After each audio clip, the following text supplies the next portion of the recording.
Urea ಗೊಬ್ಬರ ಸಿಗದಕ್ಕೆ ರೈತನೋರ್ವ ಮಣ್ಣು ತಿಂದು ಸರ್ಕಾರದ ವಿರುದ್ಧ ಆಕ್ರೋಶವನ್ನು ಹೊರಹಾಕಿದ್ದ. ಈ ಕುರಿತು TV9 ನಿರಂತರವಾಗಿ ವರದಿಯನ್ನು ಬಿತ್ತರಿಸಿತ್ತು. TV9 ವರದಿ ಬಳಿಕ ಬಿಜೆಪಿ ನಿಯೋಗ ಕೂಡ ಆತನ ಮನೆಗೆ ಭೇಟಿ ಕೊಟ್ಟಿತ್ತು. ಅದಾದ ನಂತರ ಜಿಲ್ಲಾಡಳಿತವು ಕೂಡ 4 ಮೂಟೆಗಳಷ್ಟು ಗೊಬ್ಬರ ಕೊಟ್ಟಿತ್ತು. ಆದರೆ ಕಾಂಗ್ರೆಸ್ನವರು ಇದುವರೆಗೂ ಕೂಡ ಜನಪ್ರತಿನಿಧಿಗಳು ಆತನ ಮನೆಗೆ ಹೋಗಿ ಸಾಂತ್ವನ ಹೇಳುವಂಥ ಕೆಲಸ ಮಾಡಿಲ್ಲ, ಅಥವಾ ನೀನು ಗೊಬ್ಬರದ ಬದಲಾಗಿ ಮಣ್ಣು ಯಾಕೆ ತಿಂದಿದ್ದನ್ನು ಕೇಳೋ ಪ್ರಶ್ನೆಯನ್ನೂ ಮಾಡಿಲ್ಲ. ಇದನ್ನ ಬಿಜೆಪಿ ಬಹಳ ಗಂಭೀರವಾಗಿ ತೆಗೆದುಕೊಂಡಿದ್ದು. ನಮ್ಮ ಜೊತೆಗೆ ಈ ಕುರಿತು ಮಾತಾಡಲು ಗಂಗಾವತಿಯ ಬಿಜೆಪಿ ಶಾಸಕರಾದಂತಹ ಜನಾರ್ದನ್ ರೆಡ್ಡಿ ಅವರಿದ್ದಾರೆ. ನಾನು ಅವ್ರನ್ನೇ ಮಾತಾಡ್ತೀನಿ. ಸರ್, ನಮ್ಮ ಕೊಪ್ಪಳದಲ್ಲಿ ಒಬ್ಬ ರೈತ ಮಣ್ಣು ತಿಂದಿದ್ದು TV9 ಕೂಡ ಇದನ್ನು ನಿರಂತರವಾಗಿ ವರದಿ ಮಾಡಿತ್ತು. ಇದುವರೆಗೂ ಕೂಡ ಕಾಂಗ್ರೆಸ್ನವ್ರು ಯಾರೂ ಭೇಟಿ ಕೊಟ್ಟಿಲ್ಲ. ಮಣ್ಣು ತಿನ್ನೋ ಪರಿಸ್ಥಿತಿ ಬಂದತ್ತಂದ್ರೆ ಏನಾಗುತ್ತಿದೆ ಸರ್ ರಾಜ್ಯದಲ್ಲಿ ಅಂತ ನೋಡಿ. ಇವತ್ತು TV9ನಲ್ಲಿ ತಾವೇನು ಒಬ್ಬ ರೈತ ಮಣ್ಣು ತಿನ್ನೋದನ್ನು ತಾವು ಬಿತ್ತಿಸಿದ್ರು. ಇಡೀ ದಿನಪೂರ್ತಿ ಇಡೀ ಕರ್ನಾಟಕ ರಾಜ್ಯ ಅಲ್ಲ, ಇಡೀ ದೇಶ ನಮ್ಮ ಕರ್ನಾಟಕ ರಾಜ್ಯದ ಒಂದು ರೈತರ ಒಂದು ದುಸ್ಥಿತಿಯನ್ನು ನೋಡಿ ನಮ್ಮ ರಾಜ್ಯದ ಜನರು ನಾವೆಲ್ಲರೂ ತಲೆ ತಗ್ಗಿಸ್ಕೊಳ್ಳೋಂಗಾಯಿತು. ಇಂಥ ಒಂದು ಘಟನೆ ಎಲ್ಲೂ ಕೂಡ ನಡೆದಿಲ್ಲ. ಈ ವಿಷಯದಲ್ಲಿ ಈ ಜಿಲ್ಲಾ ಉಸ್ತುವಾರಿ ಮಂತ್ರಿ ಶಿವರಾಜ್ ತಂಗಡಗಿ ಆಗಿರ್ಬೋದು, ರಾಜ್ಯದ ಮುಖ್ಯಮಂತ್ರಿಗಳಾಗಿರ್ಬೋದು, ಸಂಬಂಧಪಟ್ಟ ಮಂತ್ರಿಗಳಾಗಿರ್ಬೋದು, ಒಬ್ಬ ನಾಯಕರಾದರೆ ಸರ್ಕಾರದಲ್ಲಿ ಅಧಿಕಾರದಲ್ಲಿ ಇದ್ದು ಆ ರೈತನ ಮನೆಗೆ ಹೋಗಿ ಆ ರೈತನ ಸ್ಥಿತಿಗತಿಗಳು, ಆರೋಗ್ಯ ಅನ್ನೋದನ್ನು ವಿಚಾರ ಕೂಡ ಮಾಡದೇ ಇರುವಂಥ ಒಂದು ಕೆಟ್ಟ ಸ್ಥಿತಿ ಇವತ್ತು ನಾವು ಕಣ್ಣಾರ ನೋಡ್ತಾ ಇರುವಂಥದ್ದು.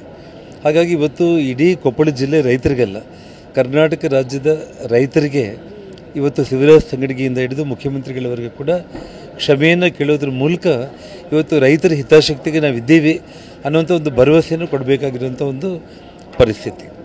ಈಗ ಶಿವರಾಜ್ ತಂಗಡಗಿ ಅವರು ಹೇಳ್ತಾರೆ, ಕೇಂದ್ರನೇ ನಮ್ಗೆ ಗೊಬ್ಬರ ಕೊಟ್ಟಿಲ್ಲ, ಬೇಕಾದ್ರೆ ವಿಜಯೇಂದ್ರ ಅವ್ರು ಹೋಗಿ ಮೋದಿ ಅವ್ರ ಮನೆ ಮುಂದೆ ಸ್ಟ್ರೈಕ್ ಮಾಡಲಿ ಅಂತೇಳಿ. ನೋಡಿ, ಶಿವರಾಜ್ ತಂಗಡಗಿ ಅವರು ಬಾಯಿ ಚಪ್ಪಲಕ್ಕೆ ರಾಜಕೀಯವಾಗಿ ಸುಮ್ಮನೆ ಏನೋ ಒಂದು ಮಾತಾಡಿ ಹೋಗಿಬಿಡೋಣ ಅನ್ನೋದಲ್ಲ.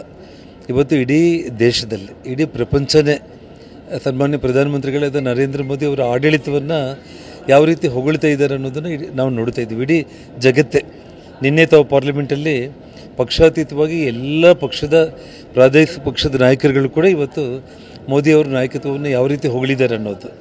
ನಮ್ಮ ಕರ್ನಾಟಕಕ್ಕೆ ಏನು ಗೊಬ್ಬರದ ವಿಚಾರದಲ್ಲಿ ಅವಶ್ಯಕತೆಗಿಂತ ಕೂಡ ಮೀರಿ 2.5 ಲಕ್ಷ ಮೆಟ್ರಿಕ್ ಟನ್ನನ್ನು ಪೂರೈಸಿದೆ ಕೇಂದ್ರ ಸರ್ಕಾರ. ಅದನ್ನು ಇವತ್ತು ಕಾಳಸಂತೆಯಲ್ಲಿ ಹೆಚ್ಚಿನ ರೇಟಿಗೆ ಇವತ್ತು ನಮ್ಮ ಬಸವರಾಜ್ ಅವರು ಹೇಳ್ತಾ ಇದ್ದರು, 280 ರೂಪಾಯಿಗೆ ಸರ್ಕಾರದ ಇದರಲ್ಲಿ ಸಿಗಬೇಕಾಗಿರೋದನ್ನು ಸೊಸೈಟಿಗಳಲ್ಲಿ ಅದು ಇವತ್ತು ಸುಮಾರು 450 ರೂಪಾಯಿ 500 ರೂಪಾಯಿಗೆ ಇವತ್ತು ಕಾಳಸಂತೆ ಮಾರ್ಕೆಟಲ್ಲಿ ಮಾರುವಂಥ ಒಂದು ದುಸ್ಥಿತಿ ಇವತ್ತು ಬಂದಿದೆ ಅಂತ ಜಿಲ್ಲಾ ಅಧಿಕಾರಿಗಳ ಮುಂದೆ ಇವತ್ತು ಅದನ್ನು ಪ್ರಸ್ತಾಪ ಮಾಡಿದರು. ಇವರ ಮಾರ್ಕೋತಿದ್ದಾರೆ ಸರ್ ಸರ್ಕಾರದವರ ಕೃಷಿ. ಖಂಡಿತವಾಗ್ಲೂ ಅವ್ರಿಗಿನ್ನೂ ಗೊತ್ತಿದೆ, ಇವತ್ತು ಕಾಂಗ್ರೆಸ್ ಸರ್ಕಾರ ಇದೇ ಕೊನೆಯ ಸರ್ಕಾರ. ಇನ್ನು ನಮ್ಮ ಕರ್ನಾಟಕ ರಾಜ್ಯದಲ್ಲಿ ಮುಂದೆ ಯಾವತ್ತೂ ಕೂಡ ಈ ಸರ್ಕಾರಿ ನಮ್ಮ ರೈತರ ಶಾಪ್ ತಟ್ಟಂತೀರಿ. ರೈತರ ಶಾಪ ಆಲ್ರೆಡಿ ತಟ್ಟಿದೆ. ಆ ಶಾಪದಿಂದ ವಿಮೋಚನೆ ಮಾಡಿಕೊಳ್ಳುವಂಥ ಒಂದು ಪ್ರಯತ್ನ ಕೂಡ ಅವರು ಮಾಡದೇನೆ ರಾಜಕೀಯವಾಗಿ ಇದನ್ನು ಕೇಂದ್ರ ಸರ್ಕಾರ ಮೋದಿಯವರು ಮನೆ ಮುಂದೆ ಸ್ಟ್ರೈಕ್ ಮಾಡಲಿ ಅಂತ ಹೇಳ್ತಾರೆ. ಅಂದರೆ ಮನಸ್ಸಾಕ್ಷಿಗೆ ವಿರುದ್ಧವಾಗಿ ಅವ್ರು ಏನು ಮಾತಾಡ್ತಾ ಇದ್ದಾರಲ್ಲ, ಅದು ಅವ್ರಿಗೆ ಶೋಭೆ ತರಲ್ಲ. ಈಗಲಾದರೂ ಕೂಡ ಆಗಿರುವಂಥ ಒಂದು ಘಟನೆಗಳಿಗೆ ಆ ರೈತರ ಕ್ಷಮೆ ಕೇಳಿ ರೈತರ ಪರವಾಗಿ ನಾವು ಇದ್ದೀವಿ ಅನ್ನೋಂಥ ಒಂದು ಭರವಸೆಯನ್ನು ಅಟ್ಲೀಸ್ಟ್ ಈ ಕ್ಷಣದಿಂದಾದರೂ ಕೂಡ ತಂಗಡಗಿ ಮತ್ತು ಇಡೀ ರಾಜ್ಯ ಸರ್ಕಾರ ಮಾಡಬೇಕಾಗುತ್ತೆ.